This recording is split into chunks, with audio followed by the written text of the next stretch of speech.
بدن سانسیں چراغ المفن یا رحمت للعالمین۔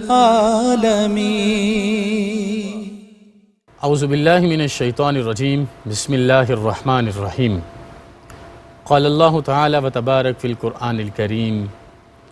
یا ایہا الذین آمنوا کتب علیکم الصیام کما کتب علی الذین من قبلکم لعلکم تتقون۔ صدق اللہ مولانا العظیم۔ ابتدا ہے احکم الحاکمین کے بابرکت اور عظیم نام سے، جس نے سجود کے ذریعے جبین کو نیاز عطا فرمائی۔ اربہ درود و سلام کا نذرانہ دو جہاں کے والی سلطان حسینان جہاں سرور اورنگ نشینان عالم کی ذات والا تبار پر۔ ARYQ TV کے پلیٹ فارم سے زاد راہ کی ایک اور بڑی خوبصورت نشست کے ساتھ سید عتیق الرحمن کا سلام ادب قبول کیجیے۔ انتہائی ذی وقار ناظرین، ہم زاد راہ میں ایک خاص پیراہے اور ایک خاص پیٹرن کے ساتھ دین حق کا پیغام چار دانگ عالم پھیلانے میں اللہ کی رحمت، برکت اور رفعت کے ساتھ مصروف عمل ہیں۔ آج زاد راہ کی اس نشست میں پچھلی 5 نشستوں کے بعد ملنے والے ایک پیغام کو آپ کے سامنے بیان کرنا چاہوں گا۔ رمضان کریم کی بابرکت گھڑیاں ہیں اور پہلا عشرہ رحمتوں، برکتوں، رفعتوں کے ساتھ میرے اور آپ کے اوپر سایہ فگن ہے۔ یقیناً رمضان کے روزوں کی برکتوں سے میرے اور آپ کے جسم کے سارے گناہوں کو معاف کیا جا رہا ہے۔ لیکن آج فلسفہ صوم آپ کی خدمت میں رکھنا چاہوں گا، اور مقصد کیا ہے رمضان کے روزوں کا، یہ قرآن حکیم کا پیغام آپ کے سامنے رکھوں گا۔ احکام الحاکمین نے سورۃ البقرہ میں قرآن پاک کے دوسرے پارے میں ارشاد فرمایا، یا ایہا الذین آمنوا کتب علیکم الصیام کما کتب علی الذین من قبلکم۔ اے ایمان والو، ہم نے آپ پر رمضان کے روزے فرض کیے جیسا کہ ہم نے پچھلی امتوں پر جو آپ سے پہلے گزرے ہیں ان پر بھی رمضان کے روزوں کو فرض کیا تھا۔ یعنی کہ اسی طرح روزے انہیں بھی عطا فرمائے کہ اس وقت آپ نے سحر کے اوقات میں کھانا پینا چھوڑ دینا ہے، اور اس وقت جب سورج غروب ہوگا تو آپ نے کھانا پینا شروع کرنا ہے۔ وہ تمام ازدواجی حلال تعلقات جو آپ کے لیے جائز اور حلال ہیں ان سے آپ نے اپنے آپ کو پیچھے رکھنا ہے کہ ان تمام امور کو، ان تمام معاملات کو آپ نے اللہ کی رضا کے لیے چھوڑنا ہے۔ یہاں پر سوال یہ پیدا ہوتا ہے، اور یہ سوال ہمیں اپنی روح سے، اپنے جسم سے، اپنے دین سے، اپنے قرآن سے پوچھنا چاہیے۔ سوال یہ پیدا ہوتا ہے کہ یہ ساری پریکٹس کس مقصد کے لیے کروائی جا رہی ہے؟ تو خود جواب ارشاد فرماتے ہوئے کہا، لعلکم تتقون، تاکہ تم پرہیزگار ہو جاؤ،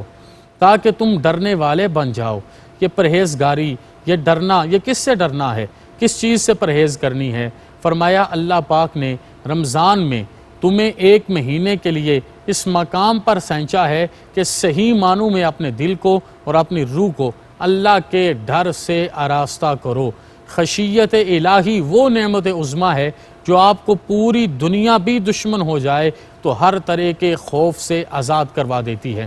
حضرت سیدنا امام جعفر الصادق نے اپنے شاگرد رشید جناب سیدنا سفیان ثوری کو تلقین کرتے ہوئے ارشاد فرمایا تھا کہ 3 باتوں کو ہمیشہ یاد رکھنا۔ پہلی بات یہ ہے کہ جب بھی کوئی گناہ ہو جائے، یہ آپ بھی لکھ لیجئے، اپنی زندگی میں اپنے دل کے صفحہ کرتاس پر انڈیل لیجئے، اور مقصود کائنات بناتے ہوئے حیات زیست کے ہر لمحے کو اسی ہی پیٹرن کے مطابق چلائیے۔ آپ نے کہا جب بھی کوئی گناہ ہو جائے، جب بھی کوئی غلطی ہو جائے، وقت کو ضائع کیے بغیر مغفرت کو طلب کرو۔ جب بھی کوئی اللہ کا انعام ہو جائے تو دوسری بات یہ ہے، ایک لمحہ ضائع کیے بغیر اللہ کا شکر ادا کرو۔ اور تیسری بات یہ ہے کہ جب بھی کوئی مسئلہ ایسا پیش آ جائے کہ جب پوری دنیا ایک طرف ہو اور قرآن حکیم، اللہ کریم اور رسول کریم دوسری طرف ہوں، تو سب کچھ چھوڑ کر اللہ کے پیغام کو پکڑ کے اللہ کے ساتھ ہو جاؤ، میرا رب تجھے پوری کائنات پر غلبہ عطا کرے گا۔ مطلب یہ کہ گناہ میں ندامت ہو جائے، مغفرت طلب کر لیجئے، انعام ملنے پر شکر گزاری کر لیجئے، اور جب بھی اللہ اور دنیا آمنے سامنے ہو جائے تو انتخاب خداوند کا کر لیجئے، اللہ برکتیں رحمتیں عطا فرمائے گا۔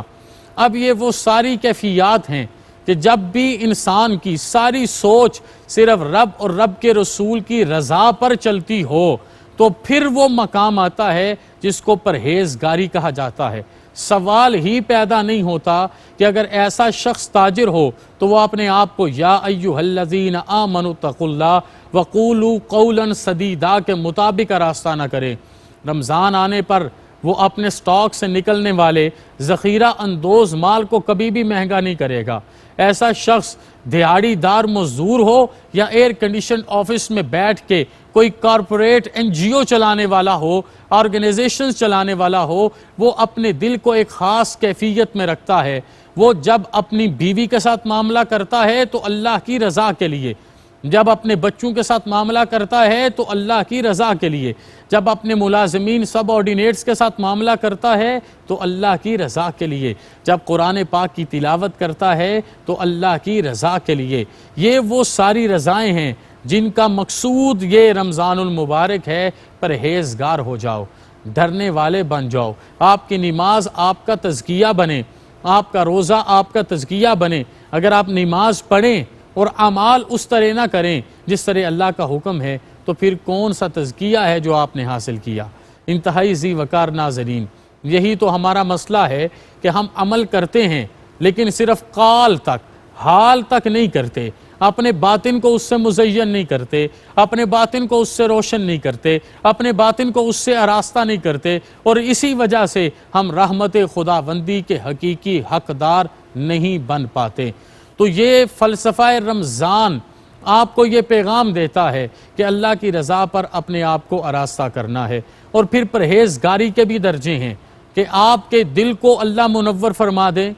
آپ کو نور اسلام عطا فرما دے، آپ کو نور ایمان عطا فرما دے، آپ کو نور تقوی عطا فرما دے، اور پھر اس سے اوپر اللہ پاک کرم فرما دے اور اس کے ساتھ ساتھ آپ کو نور ورا کی عزتیں عطا فرمائے۔ اگر آپ رمضان میں جو احادیث میں بیان کیے گئے کہ 8 درجوں سے لوگ رمضان المبارک کو گزارتے ہیں، پہلا درجہ یہ ہے کہ لوگ تقوی کے حصول کے لیے صرف ان چند ایک امور کو چھوڑیں جن کا اللہ نے کیٹاگوریکل بیان کیا، یعنی کہ کھانا چھوڑ دیا، پینا چھوڑ دیا، ازدواجی تعلق چھوڑ دیے، تو پہلا درجہ نصیب ہو جائے گا کہ دل تقوی کو جاننا شروع ہو جائے گا۔ دوسرا درجہ یہ ہے کہ ان ساری چیزوں کے ساتھ ساتھ آپ نے اپنی آنکھوں کو، اپنے زبان کو، اپنے دل کو بھی قابو کر لیا تو دل تقوی کو جاننے کے ساتھ ساتھ منور ہونا شروع ہو جائے گا، اور تقریباً 30 دن کی پریکٹس سے آپ کا آدھا دل منور ہو جائے گا۔ تیسرا درجہ یہ ہے کہ ان سب کے ساتھ ساتھ آپ نے اپنے اندر کے وہم خیال کو بھی کنٹرول کرنا شروع کر دیا تو اس کے ساتھ ساتھ آپ کے دل کو بھی تقوی مل جائے گا، آپ کا ذہن بھی پاکیزہ ہونا شروع ہو جائے گا۔ چوتھا درجہ یہ ہے کہ آپ نے اپنے ذہن کو اچھی باتوں پر لگا لیا، آپ نے اعلیٰ چیزیں سوچنی شروع کر دی، صرف برے خیالات سے رکے نہیں بلکہ اس کے ساتھ ساتھ اعلیٰ خیالات اپنے تخیل میں ڈالے، اپنی سوچ کو ایک رخ دے دیا، بحیثیت مومن اپنے آپ کو سارے جہاں سے آگے لے آئے، ایک دن آگے جینا شروع کر دیا، اعمال میں، افعال میں، احوال میں، اقوال میں آپ اصلاح لے آئے تو آپ کا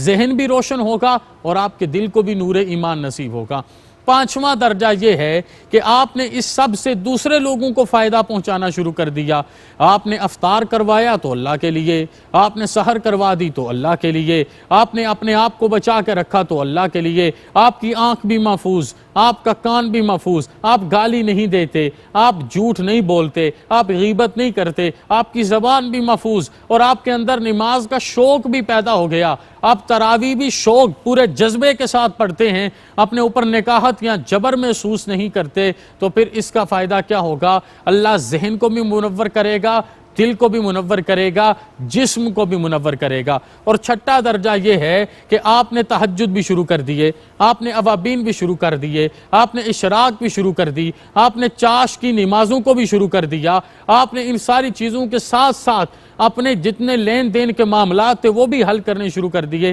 آپ نے پچھلی نمازیں پڑھنی شروع کر دیں، آپ نے طاق راتوں کی رحمتیں ڈھونڈنی شروع کر دیں، آپ عرض و انکسار میں چھپ چھپ کے ان سارے معاملات میں ہوئے، تو اللہ ذہن بھی منور کرے گا، دل بھی منور کرے گا، جسم بھی منور کرے گا، روح کی لطافتیں بھی نصیب ہو جائیں گی۔ اور 7واں درجہ یہ ہے کہ آپ نے سیرت رسول کو سامنے رکھا، اور حضور سید عالم جس طرح رمضان کو گزارتے اس طرح آپ نے رمضان گزارا، اور ایک لمحہ بھی ضائع نہیں کیا، ایک لمحہ بھی ضائع نہیں کیا، تو یقیناً روح، جسم، دل اور ذہن کے ساتھ ساتھ اللہ آپ کی قبر کو بھی منور کرے گا۔ اور 8واں درجہ یہ ہے کہ آپ نے رمضان کے حقیقی مقصود کو پا لیا، تو یہ بات دور نہیں ہے کہ آپ طاق رات کے سجدے میں ہوں اور عرش کا مالک آپ سے نہ پوچھے بتا تیری رضا کیا ہے۔ تو ان ساری چیزوں سے آراستہ اپنے اپنے لیے درجے کا تعین کر لیجئے کہ آپ نے کس کس درجے پر جانا ہے۔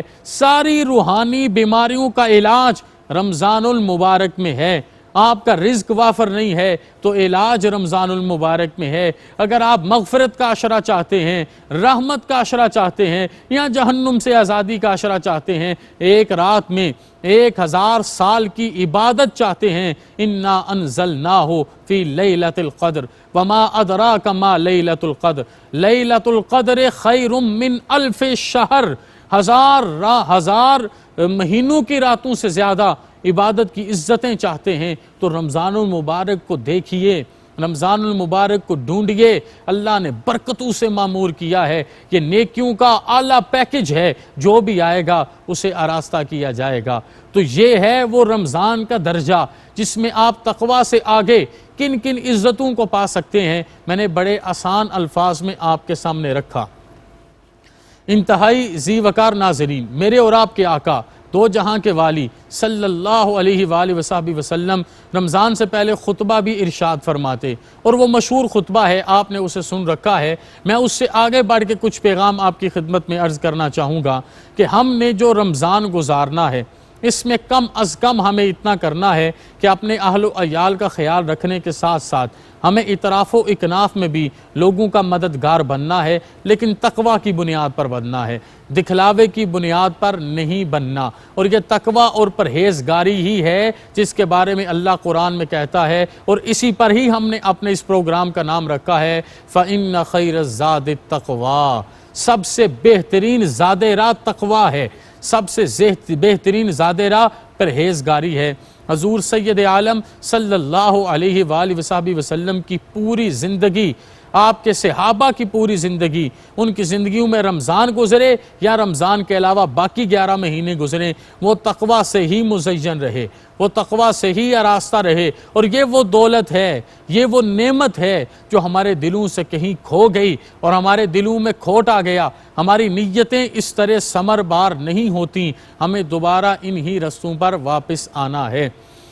ہمیں رمضان المبارک کی برکتوں کو، رحمتوں کو صرف اپنے دامن میں سمیٹنا نہیں بلکہ خیر بن کے آگے بھی ان کو منتقل کرنا ہے۔ مطلب یہ کہ آپ رمضان المبارک کا روزہ رکھ رہے ہیں، تلاوت قرآن کر رہے ہیں، اپنے گھر کا انتظام کر رہے ہیں، معاشرے کو اس سارے رمضان المبارک کے ساتھ آراستہ کر رہے ہیں، تو کیا کیجئے، اپنی اگلی نسل میں بھی اسے منتقل کیجئے، اپنے بچوں کو بھی بتائیے، تلقین کیجئے، تربیت فرمائیے کہ یہ کون سی برکت ہے، یہ کون سی رحمت ہے، یہ کون سی رفعت ہے۔ انہیں بھی رمضان کے روزے سکھائیے۔ اور یہ عمل تھا سیدہ کائنات کا، جناب سیدہ فاطمۃ الزہرا سلام اللہ علیہا کا، کہ آپ نے اپنی اولاد کو پریکٹس دی، 3 دن بھوکے رکھا، پیاسے رکھا، رمضان کی نیت سے رکھا، روزوں کی نیت سے رکھا، سوموار کے روزے سکھائے، جمعرات کے روزے سکھائے، روزے کا مقصود سمجھایا۔ تو پھر یہ وجہ ہے کہ کسی نے سب لوگوں کے سامنے اپنے سر کو سجدے میں رکھا اور اپنے سجدے کے ساتھ اپنی جبین نیاز کو تر فرمایا اور اسلام کے شجر اسلام کو اپنے خون سے منور اور آراستہ فرمایا ہے۔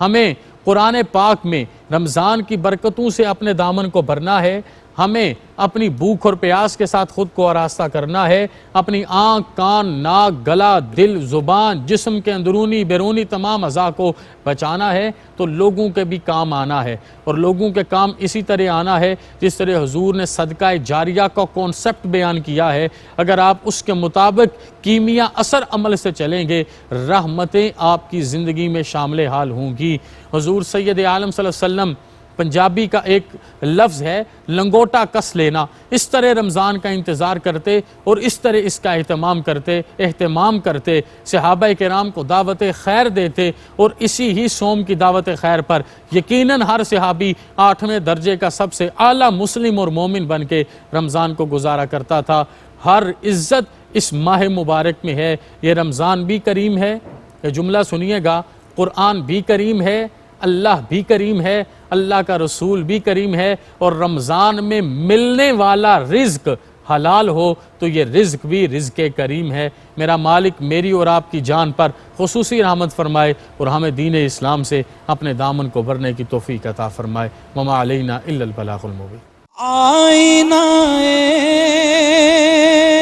رحمت بدن، سانسیں چراغ علم و فن، یا رحمت للعالمین۔